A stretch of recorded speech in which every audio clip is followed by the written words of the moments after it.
So in today's lesson, we're going to just do some more work with right triangles. So we're going to talk about labeling the hypotenuse of the right triangle, labeling what's called the opposite and adjacent sides, the hypotenuse,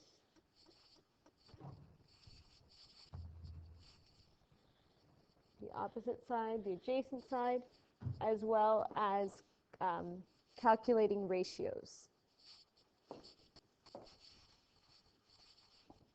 So a ratio is a comparison between two values. And when you write a ratio, you can do it in a few ways. So you can write it as a fraction, and a fraction can then be changed to a decimal. Or you can write it as a comparison with two dots. So we might compare boys to girls by saying boys to girls. You read the two dots, the colon, by the word two, like that. Okay, and we're specifically going to be calculating ratios for the side lengths of right angle triangles.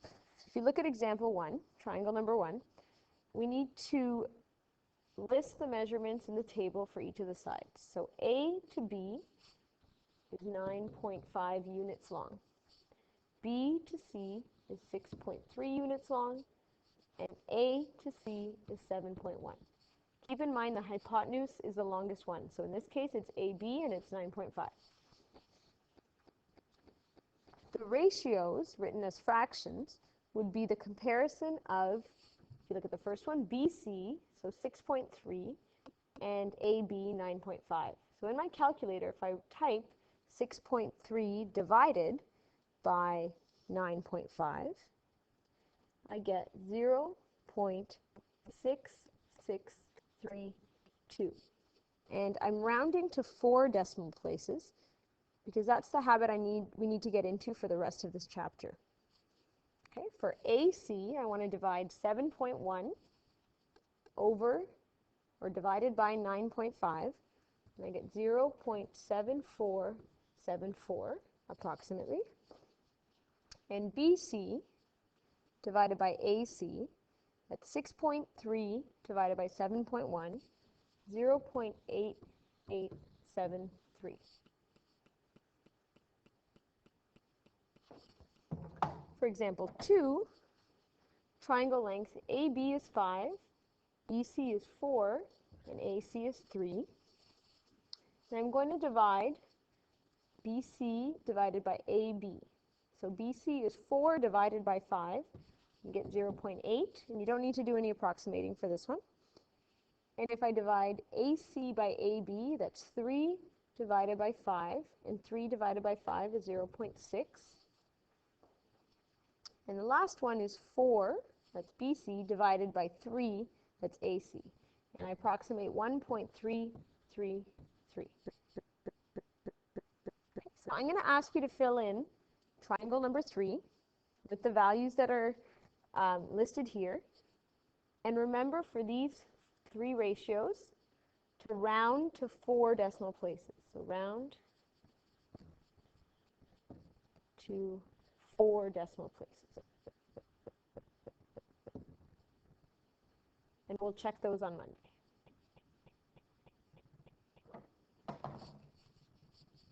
Okay, and the last thing we are going to learn to do is to label a right triangle.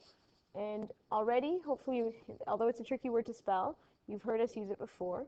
Labeling the hypotenuse should be the first thing you do, because the hypotenuse is always the longest side of a right angle triangle, and it's always opposite the right angle. So the right angle is across from the hypotenuse.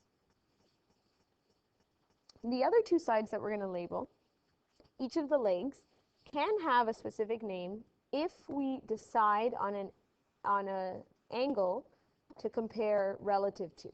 So if I want to know what the opposite to angle A is, so if I pick angle A as my angle to focus on, then the side opposite angle A would be CB. So I can label it for this triangle relative to angle A, this side here is the opposite.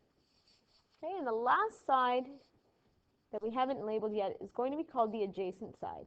Adjacent just means beside. So what we're saying is that angle A is beside the adjacent side of the triangle. If we were to label relative to angle B, the hypotenuse does not change, because the hypotenuse is always across from the right angle and it's always the longest side of a right angle triangle. However, the opposite to this angle, so the opposite to angle B, is going to be over here. Okay, it was over here when we talked about angle A, but if we're talking about angle B, then the opposite side, the position has changed. It's actually over here. Okay, and then our leftover, the last one to label, is beside angle B, and we call that the adjacent side. So that's how the two ways you could label this right angle triangle. Relative to angle A, we did that first, and relative to angle B, we did that second.